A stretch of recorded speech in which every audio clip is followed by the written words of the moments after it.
Hello दोस्तों, कैसे हो आप सभी। आई होप आप सभी बहुत अच्छे होंगे।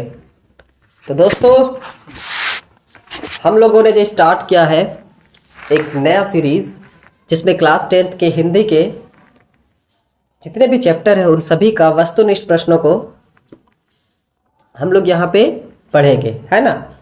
और हम वैसे प्रश्नों को यहाँ पे अध्ययन करेंगे जो हमारे एग्ज़ाम के पॉइंट ऑफ व्यू से बहुत ज़्यादा इम्पोर्टेंट है, और जो हमारे पिछले एग्ज़ाम में यानी कि प्रीवियस ईयर जितने भी एग्ज़ाम्स हुए हैं क्लास 10th में, उनमें पूछे गए सवालों को भी देखेंगे, है ना। क्योंकि ऐसा तो है नहीं कि भाई इसमें से कोई अलग से सिलेबस लाया जाएगा। जो आपके हिंदी बुक में है उसी से सवाल बनते हैं और बहुत से सवाल रिपीट होते हैं, है ना। तो जो सवाल पीबीआई होगी, इम्पोर्टेंट होगी, मैं उसे इम्पोर्टेंट बता दूंगा, तो उसे ज़रा ध्यान से रखेंगे, ठीक है।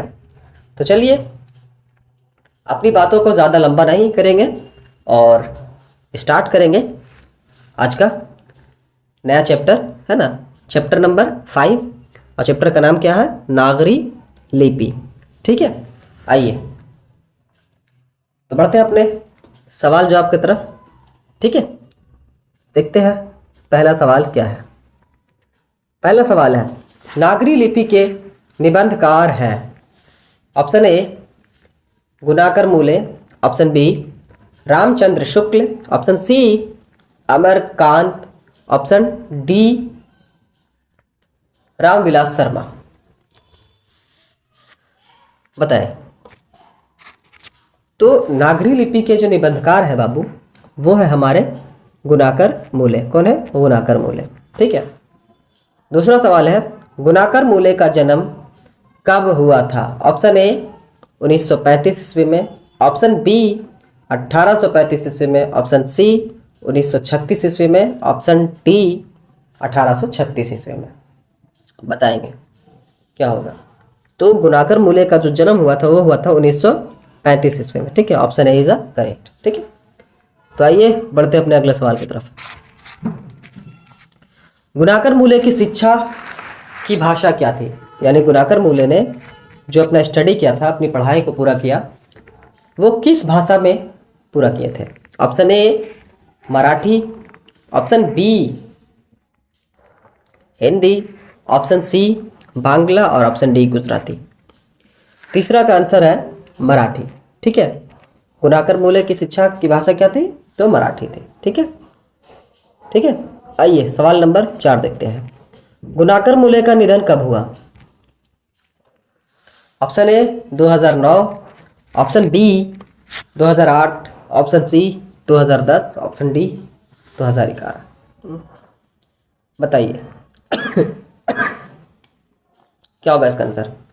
तो 4 का भी ऑप्शन होगा ऑप्शन ए 2009 में। इनकी जो निधन हुई थी वो कब हुई थी? 2009 में, ठीक है। आइए 5वां सवाल देखते हैं। मूले जी ने मिडिल स्तर तक की पढ़ाई किस भाषा में की थी? मूले जी ने मिडिल स्तर तक किस भाषा की पढ़ाई की थी? गुजराती, संस्कृत, मराठी, इनमें से कोई नहीं। बताएं 5 का ऑप्शन क्या होगा? तो 5 का ऑप्शन होगा सी। क्या? सी, मराठी भाषा, है ना, क्योंकि ये महाराष्ट्र के रहने वाले थे, ठीक है। आइए अगला सवाल। गुणाकर मूले ने किस लिपि को प्राचीन लिपि की बहन की संज्ञा दी है? बताइए। गुणाकर मूले ने किस लिपि को प्राचीन लिपि की बहन की संज्ञा दी है? बताइए। दिस इज अ वीवीआई, ठीक है, ठीक है। Option A Gujarati, option B Bangla, option C Tamil, option D Malayalam. तो इसका ऑप्शन होगा ऑप्शन बी, ठीक है। क्या होगा? ऑप्शन बी बांग्ला, ठीक है। बांग्ला भाषा को उन्होंने कहा है कि हमारी प्राचीन लिपि जो है उसकी बहन है, ठीक है। आइए अगला सवाल देखते हैं।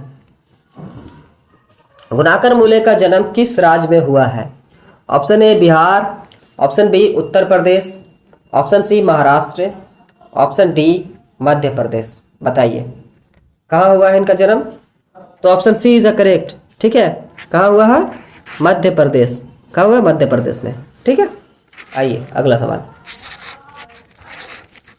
गुणाकर मूल्य की रचना है। ऑप्शन ए बहादुर, ऑप्शन बी 20 के दांत, ऑप्शन सी नागरी लिपि, ऑप्शन डी इनमें से कोई नहीं। तो इसका क्या होगा आंसर? ऑप्शन सी नागरी लिपि, है ना। आइए अगला सवाल।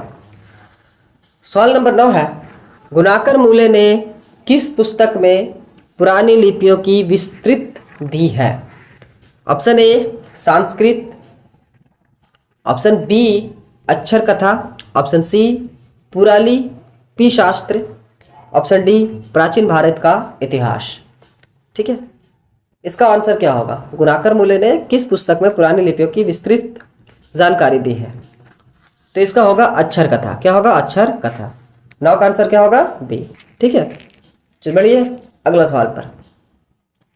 गुणाकर मूल्य ने विभिन्न विषयों पर कितने निबंध लिखे थे? 1500 से अधिक, 2500 से अधिक, सी 3500 से अधिक, डी 4500 से अधिक। दिस इज अ वीवीआई बच्चों। ठीक है, ये वीवीआई। ठीक है, ये सवाल आता है। 10 का बताएं क्या होगा? तो 10 का होगा बी, 2500 से भी अधिक इन्होंने निबंध लिखे हैं। किस पर? तो विभिन्न अलग अलग विषय पर इन्होंने 2500 से अधिक निबंध लिख चुके हैं। ठीक है, आइए 11 क्वेश्चन देखते हैं। भारतीय लिपियों की कहानी किनकी प्रसिद्ध रचना है? गुणाकर मूल्य की, नलिन विलोचन शर्मा की, महादेवी वर्मा की, या सुमित्रा नंदन पंत की? 11 का आंसर आप लोग आराम से बताएंगे, है ना। कौन होगा आंसर? तो गुणाकर मूल्य, है ना। क्या होगा? गुणाकर मूल्य। ठीक है, आइए अगला सवाल।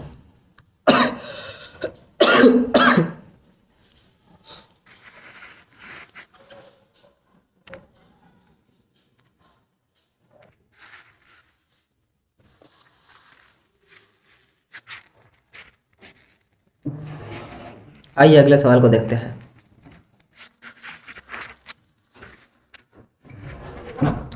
बांग्ला लिपि प्राचीन नागरी लिपि की है, क्या है?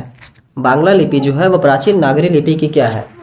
ऑप्शन ए पुत्री है, ऑप्शन बी बहन है, ऑप्शन सी भगिनी है, ऑप्शन डी बहू है। ऑप्शन बी इज करेक्ट, है ना, क्योंकि हमने ऊपर भी इसको बताया है ना। क्या है? तो बांग्ला लिपि जो है वो प्राचीन नागरी लिपि की क्या है? तो बहन है। ठीक है, आइए अगला सवाल को देखते हैं। दक्षिण भारत के पांड्य प्रदेश से किस राजा के पलियम ताम्रपत्र मिले हैं? बताएं। Option A Mahendrapal, option B Raja Vargun, option C Raja Bhoj, option D Shri Gang Raja. बताइए 14 का आंसर क्या होगा? 14 का आंसर है राजा वर्गुन। राजा के वर्गुन के यहाँ से क्या मिला था? ताम्रपत्र मिला था। ठीक है, समझ में ये बात? आइए अगला सवाल। बेतमा कहाँ है? बेतमा कहाँ है? ऑप्शन ए इंदौर के पास, ऑप्शन बी इलाहाबाद के पास, ऑप्शन सी पुणे के पास, ऑप्शन डी पटना के पास। इसका आंसर जो है वो है इंदौर के पास। बेतमा कहाँ है? तो इंदौर के पास। ये भी वीवीआई है। ठीक है, आइए 16 नंबर क्वेश्चन। अमोघ वर्ष कौन था? एक विद्वान था, बी प्रख्यात राष्ट्रकूट राजा था, सी एक कवि था, डी राजवैद्य था।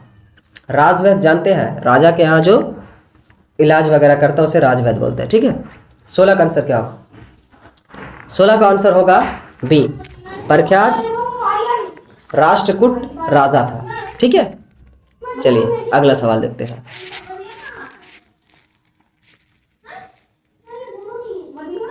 सिद्धम क्या है? सिद्धम क्या है? ऑप्शन ए मंत्र है, सिद्ध योगी है, सी साधु है, और डी एक प्रकार की लिपि है। बताइए तो इसका आंसर क्या होगा? ऑप्शन डी एक प्रकार की लिपि है। ठीक है, आइए अगला सवाल देखते हैं।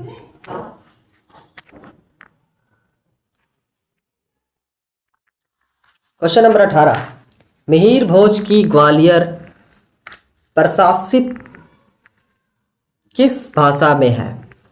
Option A Prakrit, option B Apabhramsha, option C Sanskrit, option D Hindi. Mihir Bhoj की जो ग्वालियर है वो किस भाषा में प्रकाशित है? 18 का बताएंगे। 18 का आंसर क्या होगा? तो सी संस्कृत में। ठीक है। 19 का क्वेश्चन, हिंदी के आदि कवि कौन है? This is a VVI, this is a VVI। ठीक है। Sarahpad, option B Tulsi, option C Valmiki, option D Nirala. इसका आंसर होगा ए। ठीक है। शरहपद को हम लोग बोलते हैं हिंदी की आदि कवि। ठीक है।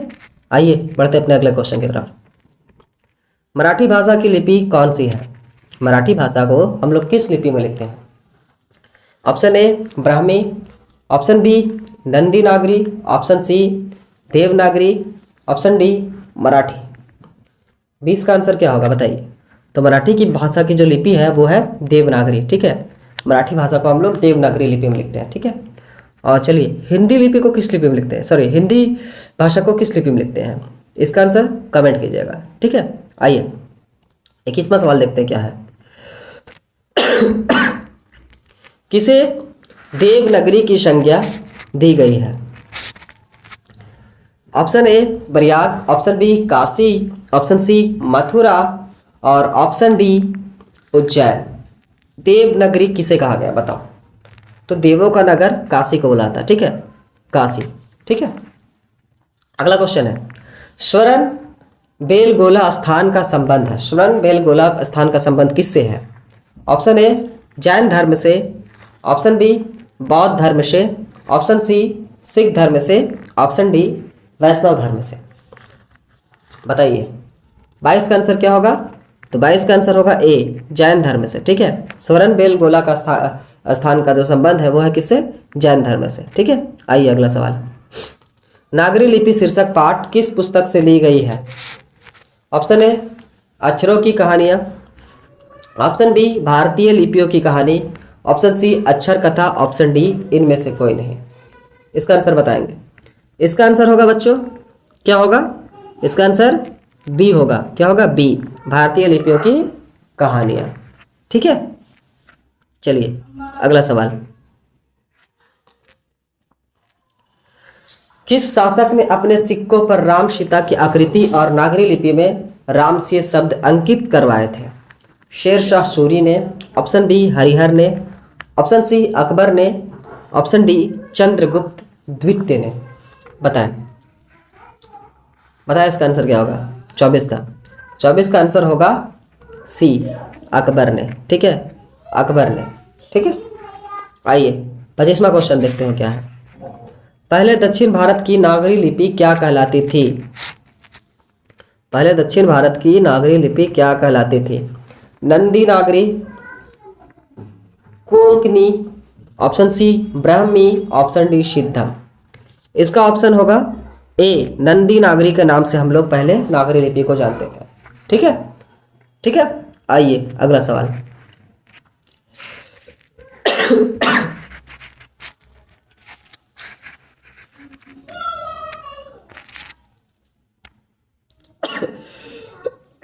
केरल के शासकों के द्वारा सिक्कों पर वीर केरलस्य शब्द किस लिपि में लिखी गई थी? 26 का बताएंगे। केरल के शासकों द्वारा सिक्कों पर वीर केरलस्य शब्द किस लिपि में लिखी गई थी? ऑप्शन ए नागरी लिपि, ऑप्शन बी ब्राह्मी लिपि, ऑप्शन सी नंदी नागरी लिपि, ऑप्शन डी गुरुमुखी लिपि। बताएं 26 का आंसर क्या होगा? 26 का आंसर होगा नागरी लिपि। क्या होगा? नागरी लिपि। ठीक है। आइए 27वां क्वेश्चन देखते हैं क्या है। गुप्त की राजधानी को क्या कहा जाता है? This is a VVI। ठीक है। गुप्तों की राजधानी को क्या कहा जाता है? Pataliputra, option B Kusumpur, option C Vilaspur, option D Devnagar. तो गुप्तों की राजधानी को ऑप्शन डी यानी कि देवनगर कहा जाता है। क्या कहा जाता है? देवनगर। ठीक है। हमारा अगला सवाल क्या है? 28वां नंबर, देखें, नेपाल भाषा की लिपि, नेपाल भाषा किस लिपि में लिखी जाती है? ऑप्शन ए गुरुमुखी लिपि, ऑप्शन बी खरोष्ट लिपि, ऑप्शन सी ब्राह्मणी लिपि, ऑप्शन डी देवनागरी लिपि। ठीक है, तो 28 का जो आंसर होगा बच्चा वो क्या होगा, कमेंट करेंगे। 28 का आंसर होगा डी देवनागरी लिपि। ठीक है, देवनागरी लिपि में हम लोग नेपाली भाषा को लिखते हैं। ठीक है, 29वां, उत्तर भारत से नागरी लिपि के लेख कब से मिलने लगते हैं? बताएं, उत्तर भारत से नागरी लिपि के लेख कब से मिलने लगते हैं? 8वीं सदी, 6ठी सदी, 9वीं सदी या 4थी सदी? बताएं 29 का क्या होगा? तो 29 का ए ऑप्शन होगा। ठीक है, 8वीं सदी से हम लोगों को नागरी लिपि की जो लेख है वो हम लोगों को उत्तर भारत में मिलने लगे थे। ठीक है, बेतमा दान पत्र किस समय का है? 1020 ईस्वी, 1021 ईस्वी, ऑप्शन सी 1022 ईस्वी, ऑप्शन डी 1023 ईस्वी। बताएं, तो इसका ऑप्शन होगा ऑप्शन ए 1020 ईस्वी।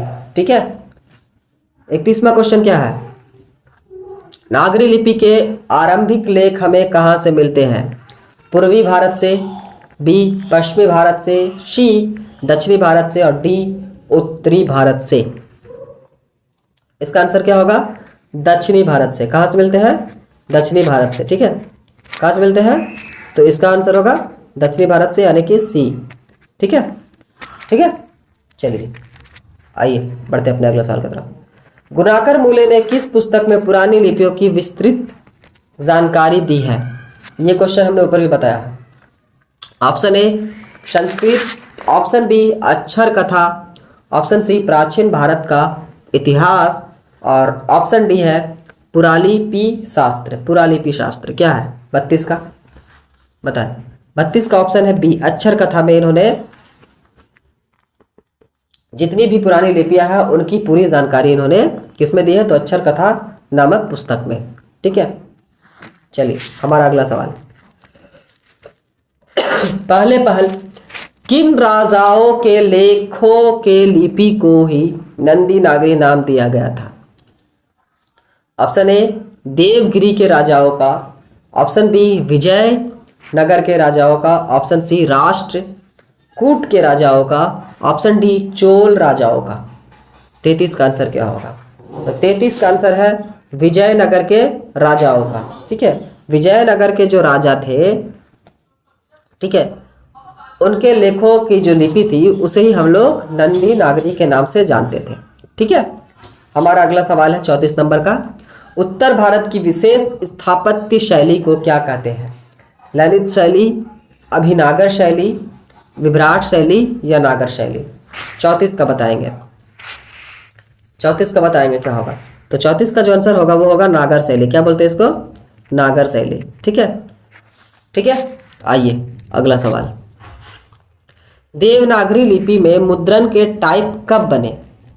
मुद्रण के टाइप कब बने देवनागरी लिपि में? ऑप्शन ए 2 सदी पहले। 1 सदी मतलब कितना? 100 साल और 2 सदी मतलब 200 साल। ऑप्शन बी 2 दशक पहले। दशक मतलब होता है 10 साल को बोलते हैं। ठीक है, 1 दशक 10 साल, 2 दशक 20 साल पहले, 20वीं सदी में। ठीक है, ऑप्शन डी है 11वीं सदी में। क्या होगा इसका आंसर? 35 का। तो 35 का जो आंसर होगा वो होगा 2 सदी पहले, यानी 200 साल पहले हम लोगों को देवनागरी लिपि में मुद्रण के टाइप बनने लगे थे। ठीक है, आइए अगला सवाल। नागरी लिपि कब एक सर्वदेशिक लिपि थी? 15वीं सदी में, ईसा पूर्व काल में, 8वीं 11वीं सदी में या फिर कभी नहीं?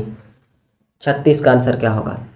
तो दोस्तों 36 का आंसर होगा सी 8वीं 11वीं सदी में ये एक सर्वदेशिक लिपि थी। ठीक है, 37 का सवाल। इस्लामी शासक का आरंभ काल है, यानी इस्लामिक शासक जो आए उनकी काल क्या है? 12वीं सदी से, ऑप्शन बी 13वीं सदी से, ऑप्शन सी 14वीं सदी से और ऑप्शन डी 15वीं सदी से। बताएं क्या होगा इसका आंसर? 37 का क्या होगा? तो 37 का होगा ए 12वीं सदी से। कब आए थे? 12वीं सदी से। ठीक है, आइए अगला सवाल। टकसाल का संबंध है सिक्कों से, अभिलेखों से, लिपि से या अनाज के ढेरों से? 38 का सवाल। 38 का आंसर क्या होगा? तो 38 का आंसर होगा सिक्कों से। टकसाल का संबंध किससे है? तो सिक्कों से। 39 नंबर, उत्तर भारत से नागरी लिपि के लेख कब से मिलने लगते हैं? 8वीं सदी से, 6ठी सदी से, 9वीं सदी से या 4थी सदी से? ये क्वेश्चन हमने ऊपर भी किया है। ठीक है, पता है 39 का?